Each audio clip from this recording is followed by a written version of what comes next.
नांदेडमधील ज्ञानमाता विद्याविहार शाळेत एका 10 वर्षीय विद्यार्थ्यावर लैंगिक अत्याचार झाल्याची धक्कादायक घटना समोर आली आहे।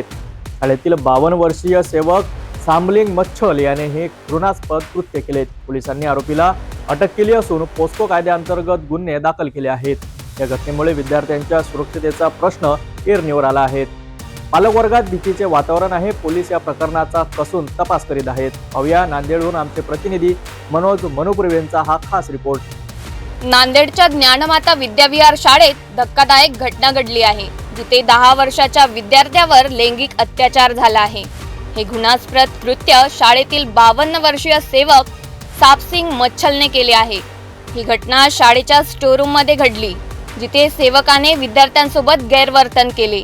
पीडित विद्यार्थ्याने घरी पोहोचल्यावर आपल्या पालकांना आपबिती सांगितली। त्यानंतर त्यांनी तातडीने पोलिसात तक्रार दाखल केली। नांदेड पोलिसांनी तातडीने कारवाई करत आरोपी सेवक सापसिंग मच्छलला अटक केली आहे।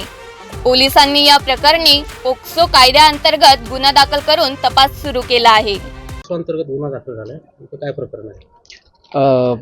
पोक्सो अंतर्गत गुन्हा दाखल करण्याची आता प्रक्रिया सुरू आहे।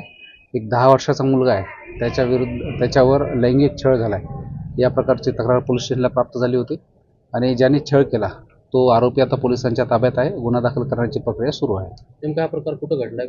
हा प्रकार नांदेडमधल्या ज्ञानमाता शाळे या ठिकाणी घडलेला आहे। सर, काही सामाजिक कार्यकर्त्यांनी असे बोलले की शाळेवर कारवाई झाली पाहिजे। हा, तो आता तपासाचा भाग आहे। याच्यामध्ये कुणाचा काय रोल आहे हे आम्ही तपास करू आणि तपासामध्ये ज्या गोष्टी पुढे येतील त्यानुसार आम्ही पुढील कायदेशीर कारवाई करू। सर, इतर शाळांना काय आवाहन कराल सर? आम्ही शाळांना हेच आवाहन करतो की आपल्याकडे जो काही स्टाफ आहे त्या स्टाफचं आपण कॅरेक्टर व्हेरिफिकेशन करून घ्या आणि त्या स्टाफला पण त्यांच्या ज्या जबाबदाऱ्या आहेत, त्यांच्या विद्यार्थ्याप्रती ज्या जबाबदाऱ्या आहेत त्याची त्यांना जाणीव करून द्या, जेणेकरून असे प्रकार होणार नाही। हा किती वर्षापासून होता? हा साधारणतः जो आता तपासात पुढे आलेले साधारणतः 20 वर्षापासूनच त्या शाळेमध्ये काम करत होता। गोष्टी काही क्राईम वगैरे आहे, गुन्हेगारी ते चेक करतोय आता। काय पदावर आहे सर? काय सेवक आहे? हा सेवक पदावर। या घटनेमुळे शाळेतील विद्यार्थ्यांच्या सुरक्षिततेबाबत गंभीर प्रश्न निर्माण झाले आहेत। पालकांमध्ये आपल्या मुलांच्या सुरक्षिततेबाबत प्रचंड चिंता आहे। ते शाळा प्रशासनाकडून कठोर कारवाईची मागणी करीत आहेत।